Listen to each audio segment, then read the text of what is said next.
Welcome back to Bella Soul Farm. I was thinking yesterday and just a little bit about reflecting on where I am today and how I got here, and how reflecting on these things and sharing my story, it really truly helps me to heal. And I hope that it's an inspiration for others who are facing difficulties in life. I was thinking also how important it is to remember that our past does not define us. It led me to some deep reflection about how I got here. I wanted to share a little bit of my story. It's not from the very beginning, but from when I left Connecticut and moved to Tennessee, here to the farm. I dreamed of being here for a really long time. I just didn't know that it would all happen so quickly. Now I know that all of it was part of the plan, part of the divine plan, leading me to my path, my purpose. So my husband at the time and I bought an 88-acre, completely run down farm with an old farmhouse that couldn't be saved. I thought it could be, but people who do that stuff for a living had other opinions. Anyway, I packed up my life. I left everything familiar and moved to the middle of nowhere. Just me, my dog, and my camper. My husband stayed in Connecticut and came down every 6 weeks for a time, maybe 6 or 7 days, I forget.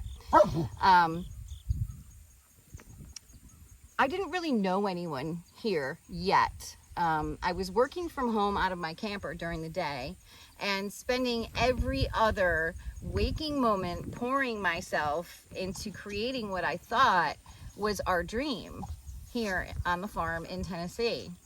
What I thought was our dream life. But I was also drinking a lot. I felt lost, but determined. There were so many challenges, and I fought my way through them one at a time, pretty much entirely on my own. And I was working, and I was drinking. It was a lot. It was a real lot. So when my ex-husband came to visit, I really tried to make it special, to make him feel like he was at home and that we were still building this dream together. But the truth is, our marriage had already been falling apart before I ever got to Tennessee. I just couldn't see it through my denial and the numbing. Over time, I actually started to dread his visits. He didn't love this land like I did. He didn't share my dream. And I was so busy creating and focused that I didn't see the signs that he just wasn't interested. But he also never communicated that to me. So I hated everything he did when he was here, and I couldn't wait for him to leave. So I drank more and more and more. Then some things had transpired, and one day I realized that I had a very serious problem, and if I didn't do something about it, I was either going to die or end up in jail. So yeah, it was that bad, and that was my breaking point. When I started my recovery, even though my marriage was an absolute mess, I was determined to try to make it work, to at least give it everything I had, because that's what I thought we were supposed to do. I spoke in my last video about past abusive relationships, physical abuse and verbal abuse. This time it was gaslighting, manipulation, ghosting, and deep emotional and mental abuse. It took therapy and a lot of deep reflection and a lot of pain to truly see how deep that kind of abuse sets into you. It was torture. Through therapy, I was able to call it what it is. And again, it was torture, psychological and spiritual torture. It broke me down into the smallest version of myself before I began to rebuild my life. The first year of sobriety was freaking brutal. The pain, the betrayal, the emotional and mental exhaustion were unbearable. I still can't believe sometimes that I actually made it through all of that, but I did, and I'm here to tell my story. I'm here to tell how you have to fight for yourself.